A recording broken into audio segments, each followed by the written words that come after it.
एक गांव में एक किसान अपनी पत्नी के साथ रहता था। उनका एक छोटा सा खेत था जहां वे दिन भर परिश्रम किया करते थे। किंतु कठोर परिश्रम के उपरांत भी कृषि से प्राप्त आमदनी उनके जीवन यापन हेतु पर्याप्त नहीं थी और वे निर्धनता का जीवन व्यतीत करने हेतु विवश थे। एक दिन किसान बाजार से कुछ मुर्गियां खरीद लाया। उसकी योजना मुर्गियों के अंडे विक्रय कर अतिरिक्त धन उपार्जन था। अपनी पत्नी के साथ मिलकर उसने घर के आंगन में एक छोटा सा दड़बा निर्मित किया और मुर्गियों को उसमें रख दिया।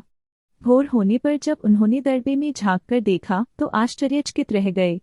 वहां अन्य अंडों के साथ एक सोने का अंडा भी पड़ा हुआ था। किसान उस सोने के अंडे को अच्छी कीमत पर जौहरी के पास बेच आया। अगले दिन फिर उन्होंने दड़बे में सोने का अंडा पाया। किसान और उसकी पत्नी समझ गए कि उनके द्वारा पाली जा रही मुर्गियों में से एक मुर्गी अद्भुत है। वह सोने का अंडा देती है।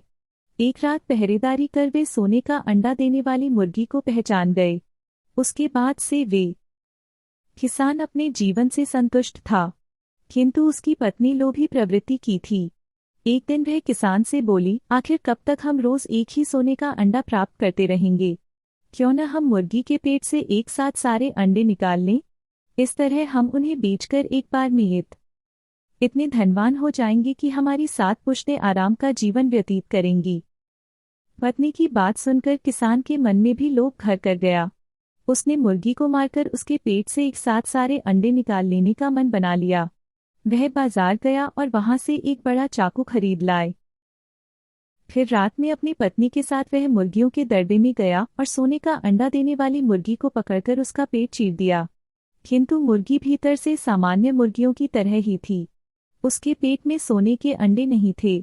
किसान और उसकी पत्नी अपनी गलती पर पछताने अधिक सोने के अंडों के लोभ में पड़कर वे रोज मिलने वाले एक सोने के अंडे से भी हाथ धो बैठे थे। सीख: लालच बुरी बला है।